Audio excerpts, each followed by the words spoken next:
A 29-year-old CEO is pushing crypto during the Super Bowl by giving away millions in Bitcoin. CEO Sam Bankman-Fried's company FTX has already spent big on a commercial with Tom Brady and the naming rights to the Miami Heat arena. Americans tuning into the Super Bowl on Sunday will be inundated with ads from cryptocurrency companies, including the trading platform FTX, which plans to give away millions of dollars in Bitcoin. FTX has spent heavily on sports partnerships to try to make itself a brand name in crypto, including an ad with NFL star Tom Brady, a sponsorship with Major League Baseball, and a $135 million deal to rename the Miami Heat Stadium the FTX Arena. Co-founder and chief executive Sam Bankman-Fried, who recently moved FTX's headquarters from Hong Kong to the Bahamas, says the ads are as much about courting U.S. regulators as getting customers to download its trading app. "We want to make sure that we're painting, hopefully, a healthy image of ourselves in the industry," said Bankman-Fried, 29, who has a net worth of more than $24 billion, according to Forbes. "We're optimistic that we're going to be able to grow our U.S. business. A lot of that is working with U.S. regulators on bringing new products to market." The crypto industry includes virtual currencies such as Bitcoin and Ether, as well as non-fungible tokens, or NFTs, that can provide proof of ownership for assets such as digital images or weapons within video games. Both cryptocurrencies and NFTs are built using an information storing technology called blockchain. It's also notoriously volatile. The global market for crypto exploded to a $3 trillion market capitalization late last year, fueled by the popularity of NFTs, which can be used as profile pictures or collectible art. A downturn in January wiped out a massive amount of wealth, but it has since rebounded to a $2 trillion market cap, according to Coin Market Cap. FTX competes with better-known exchanges such as Coinbase, which allows users to buy and trade cryptocurrencies. But FTX makes most of its revenue outside the United States, on a riskier subset of crypto derivatives trading, although some American traders evade the ban on offshore exchanges such as FTX or Binance. The United States currently does not offer licenses for crypto derivatives exchanges. FTX's American affiliate, FTX US, is licensed as a crypto exchange. The U.S. is an important global hub.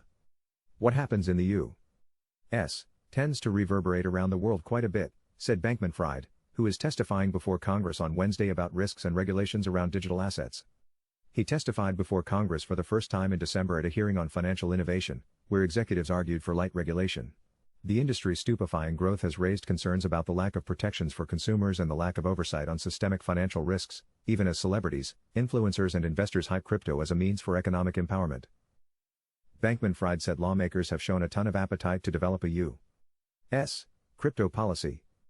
During the House Financial Services Committee hearing in December, when Bankman-Fried testified, he said he heard significant interest in making sure that we had sufficient customer protections against systemic risk, but also that the U.S. was a competitive place for the industry.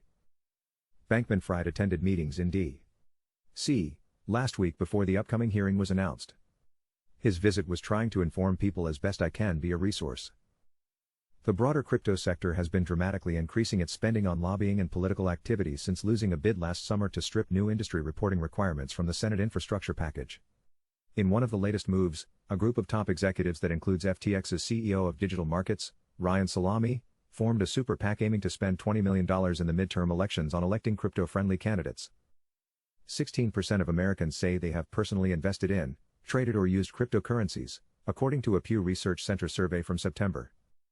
Some of FTX's competitors are also expected to advertise during the Super Bowl. Coinbase Global and the Canadian exchange BitBuy will also advertise, according to the Wall Street Journal. FTX raised $400 million in January at a $32 billion valuation, doubling its estimated worth in 6 months. The latest round of investors included venture capital firms such as SoftBank and Tiger Global Management, the crypto venture firm Paradigm, as well as the Ontario Teachers' Pension Plan Board. Bankman-Fried, who spoke by Zoom from his office in the Bahamas, said the goal of FTX's sports partnerships is less about persuading consumers to start accounts with FTX than on branding. "It's going to impact how we're thought about and framed for a long time," he said. FTX's own studies have shown some impact from the ads. The company found higher brand awareness in Houston and Atlanta, home to the two teams in the 2021 World Series, where FTX did a major ad push, as well as Miami, where the arena is located. The company said it doubled its number of U.S. users in the final quarter of last year. FTX's Super Bowl ad plays on people's fear of missing out on wealth creation from the crypto industry. It certainly hasn't been the best last 2 months for the digital asset industry, but overall it has been pretty much the best performing sector over the last year, Bankman-Fried said. The FTX ad promises to give Bitcoin to 4 winners, equivalent to the time that the ad is shown during the second half of the game. If the ad appears at 9:45 p.m., for example, each winner will get 9.45 Bitcoin.